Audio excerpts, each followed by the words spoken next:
On today's show, we talk about the International Olympic Committee blocking our show. And since they are watching us, we suggest that they just hire us to help with the closing ceremony. And Scott talks about his 100-pound icicle. Your 100-pound what? You'll see. And Steve goes to the world premiere of the movie Unwritten.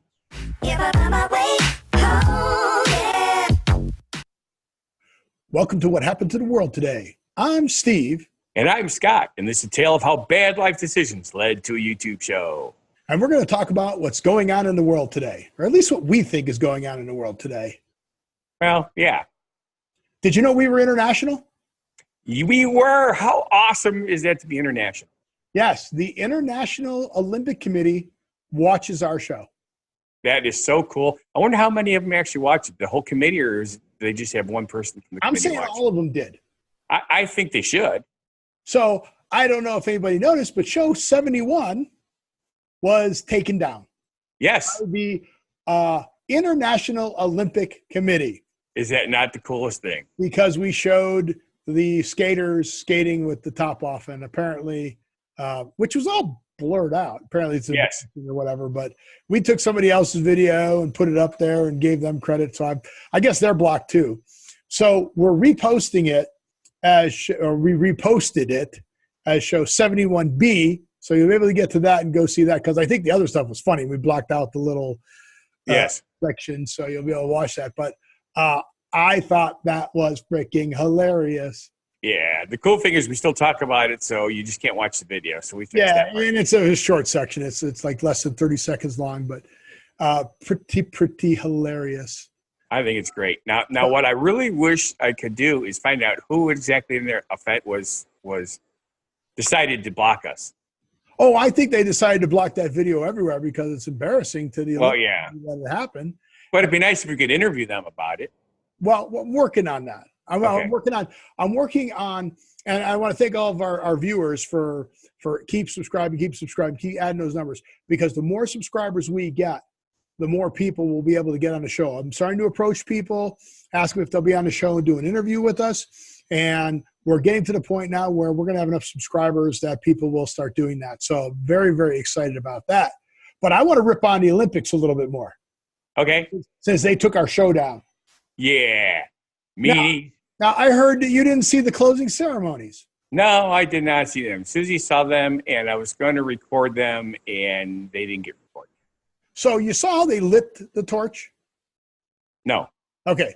So it's like, their Olympic skater comes out, and she's skating on ice, and there's these big ice boulders there, and she takes the torch, and she lowers it into the ice boulders, and the ice boulders catch on fire and ice.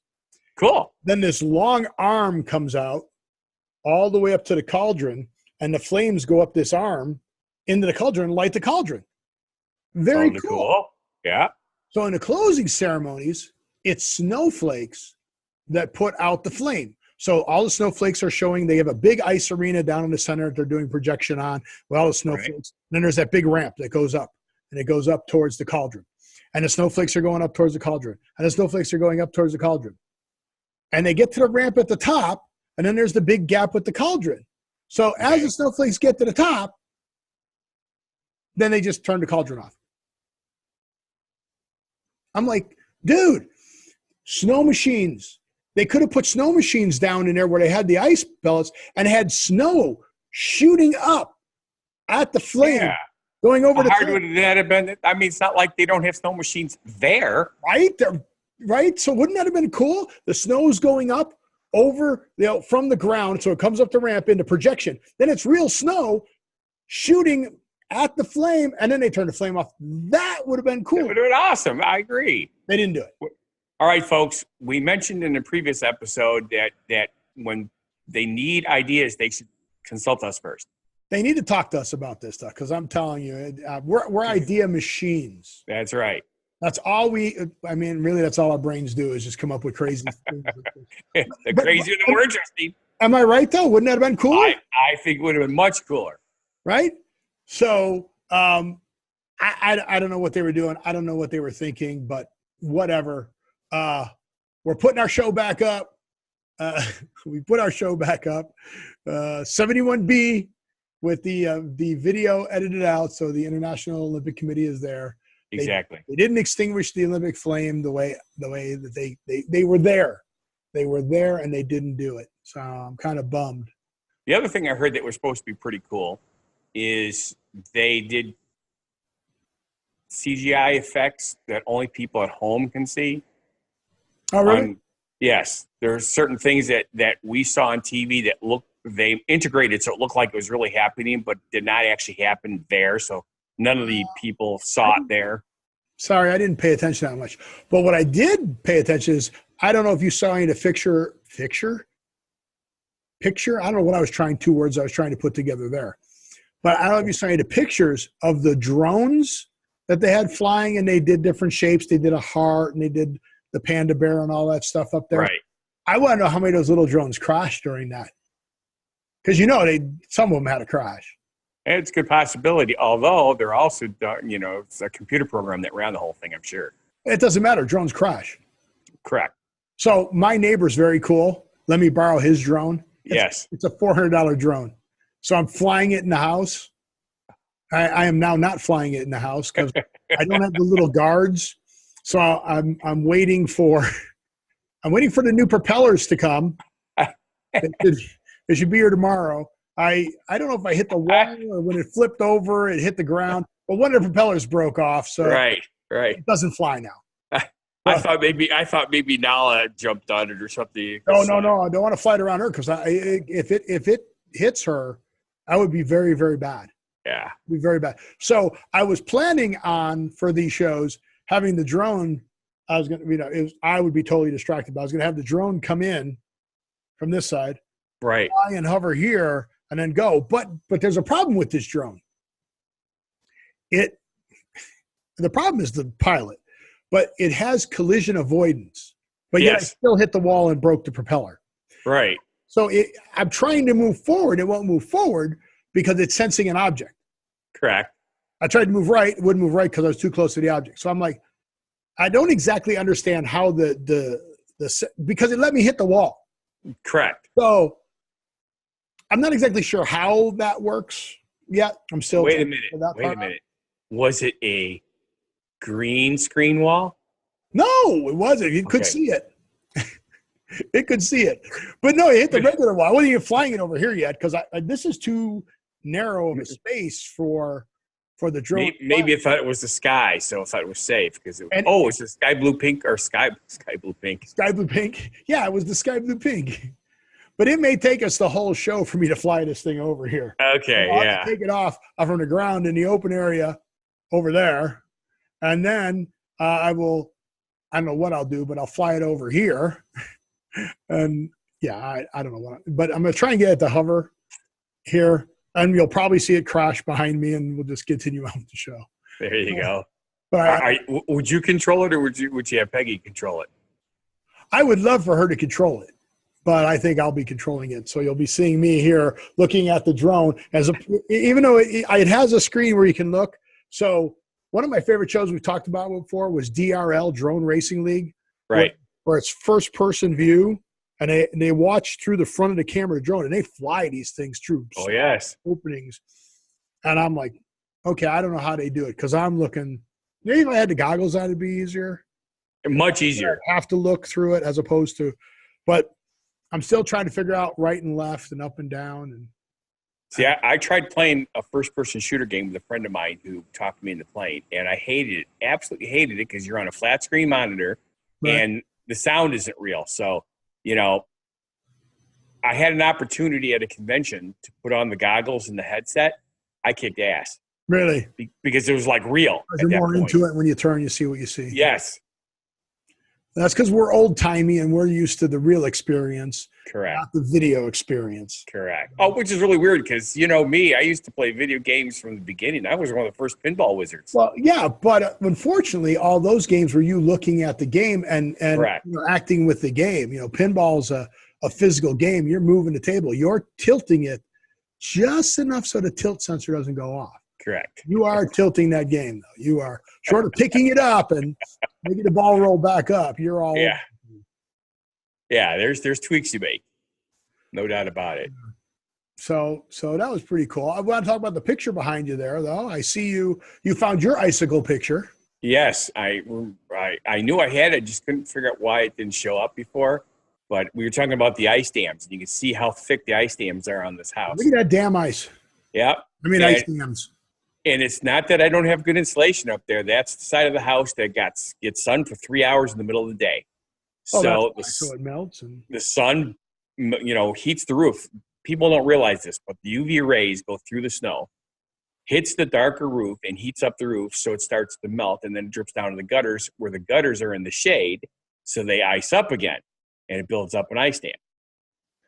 There's that damn ice again. It's impressive, and you can see in the. You're all the way to the ground, yeah. All the way to the ground. Okay, it's just like in a cave. The stalagmite and stalactites come together. That's pretty good. That's what this is right there. We broke this off when I was time to clean things off. It took 2 hands to hold it. It was so heavy. Oh, I believe that. I'm thinking it weighed close to 100 pounds. Wow. Yep. That's not good for the edge of your gutter. No, which is why as soon as we had a warm day, I literally threw salt on my roof, which is really weird. And I have before you broke the ice off? No, I broke the ice off. The icicles off. Okay. But the ice dam, what are you going to need to get rid of it? So what I did is threw ice up there and let it sit for the first couple hours of sun. In my garage, I now have hot water in my. Well, I've always had hot water, but I have a new spigot that allows me to attach a hose to it. Nice. So I attached the hose and 20 gallons of hot water on my roof, cleaned it right up. There you go. Well, you were having problems with heat in your house. Yes. Well, in the office. Well, the house too, but yeah. Guess what? It transferred here. We had problems with heat in our house. I keep telling people that viruses come through our microphones, and they don't believe me. Yeah, we transfer stuff. We're going to be grabbing stuff over here. But I found out there's like heat probes. They're not the old-fashioned kind of furnaces with the pilot light, and it's got the thermocoupler where the flame's on the thermocoupler keeps the gas open. It's now a heat probe. So it starts to flame, and then the heat probe picks up the right temperature, and then it turns the fans on, or it cuts the gas off. Exactly. Well, the gas would turn on, but the heat probe has so much carbon buildup on it that because it wasn't cleaned off, that they had to clean it off so that the heat probe would then turn the fans on. Okay. So we were without heat for 3 days. See, now, if you had taken advantage of Area 53? 51. Area 51 and gotten some of their probes, you probably would have been all right. Yeah. Alien probes! I'm going to be alien probe. Hey, that reminds me. Didn't you see a movie premiere? I did. So the coolest thing, if you ever have an opportunity to go to a world premiere of a movie, you've got to go. How cool is that? World premiere. So the movie is Unwritten. Wait a minute. Not only are we international, but we're worldly. Well, I was. Yeah. I was. Fine, rub it in. It was so cool. I'm going to do a review of it on what happened in Las Vegas today. I don't have it up yet, but it'll be up shortly. Okay. I've been super busy. I'm behind on editing. Surprise. But I definitely want to show you the trailer from this. So are you ready for this? Sweetly, Ollie. Share my screen, hit this, and hit play. Poke.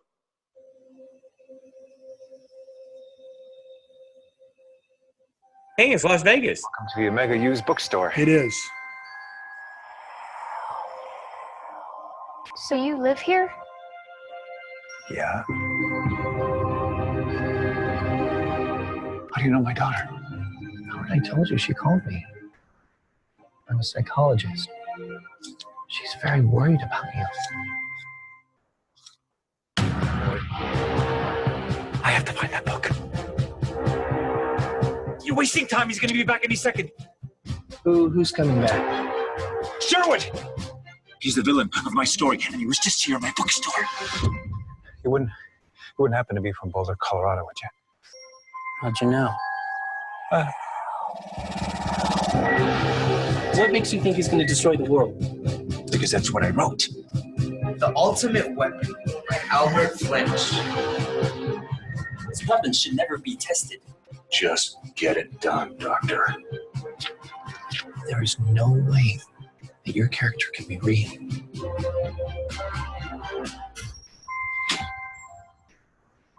Sherwood.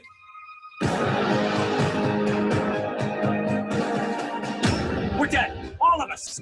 Dead. It is all in your head, David. What the hell are you doing? I could prove that he's the character of my story. You're hurting people. None of this is real.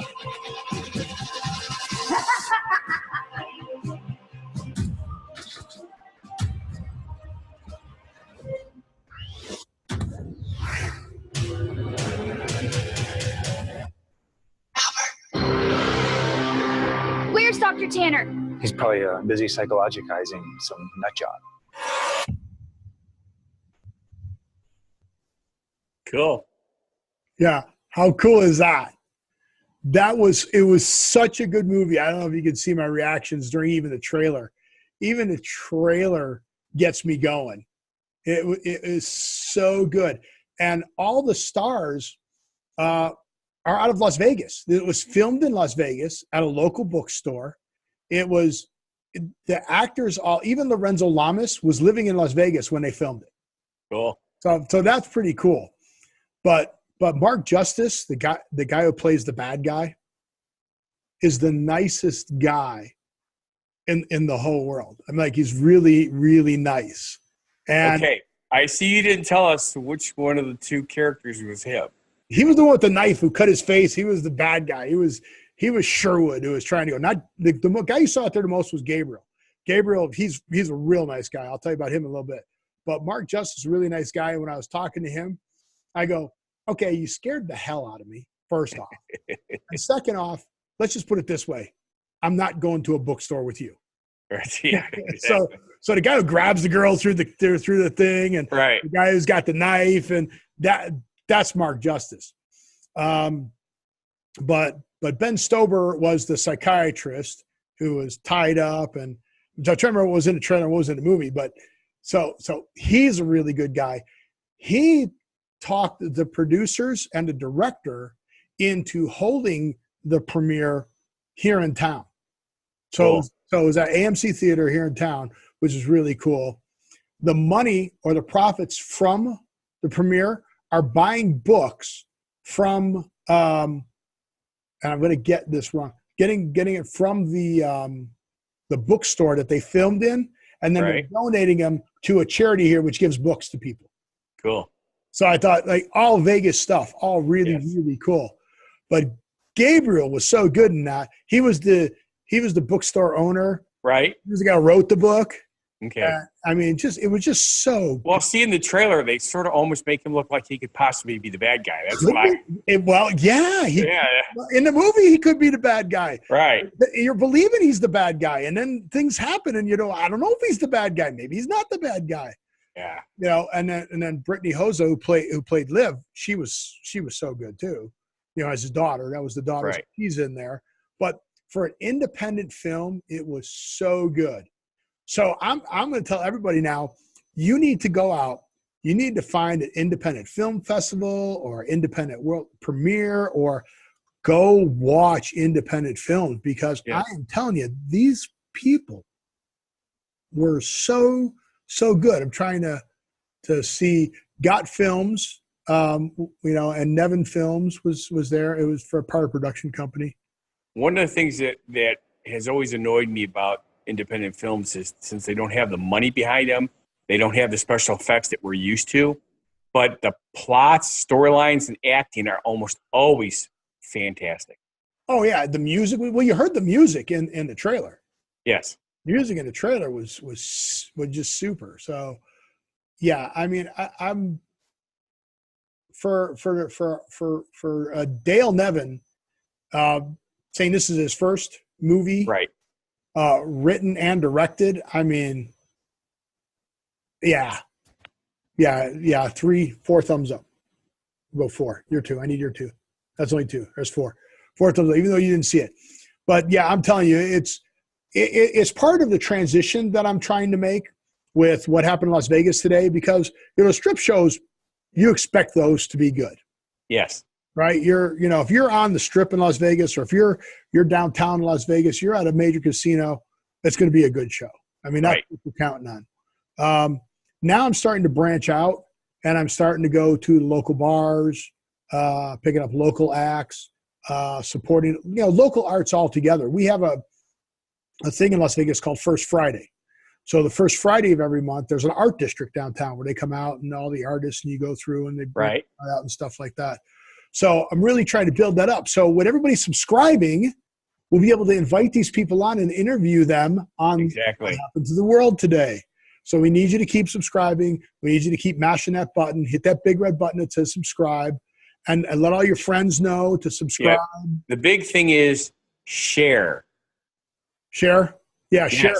Click on it. Share it with everyone. Share it. Here's something you can do. This is something I started doing, and other people might like to try it too. You know how you get the little notifications every day of everybody's birthdays? What I do is I wish that person a happy birthday, and I hope that it is fun-filled and full of humor, and then I drop a link to our page, because we're hopefully full of fun and humor. Whenever I post it on Facebook, I always tell everybody it's time to escape the real world and have a laugh, or just get away for a little while. That's right. And then watch our show. And I hope that's what everybody's doing when they're watching our show, and they're enjoying it, escaping for a little while. And that's really what we want to do. But they're the nicest people here in Vegas, and I really want to support the community. I want to support the arts in, all arts, right? You've got your artists, you've got your movies, you've got your writers, you've got, the performers, the singers, the bands. Oh, yes. Just remember, before they become headliners, they start out here. Well, even when they're headliners, yes. even when they're headliners, the headliners are doing this stuff. So, yep. So I just think it's important, especially with as political as I'm going to get, with the fear of losing the arts in school and that. Yes. I think it's important that we still enjoy these things. These things are still part of what we do. As you can see, the art behind me, that is one of the fountains at Caesar's Palace. Cool. So there's no water. Cool. Wait, I think I see water. No, the water's in the bottom. Okay. They're all like the statues and stuff like that. The water, they just throw the money in there and give that to charity. But yeah, no, I mean, I think art's important, and it should be supported. And I definitely, the nicer people you could not meet. Except for us, maybe. People I met. No, they're just nicer than us. No, we're all nice. I mean, but they're nice as us. Okay. They're nice as us. We're pretty nice. There you go. Are we nice? I hope. We're nice. I'm nice. You're nice. So yeah, I guess. Yep.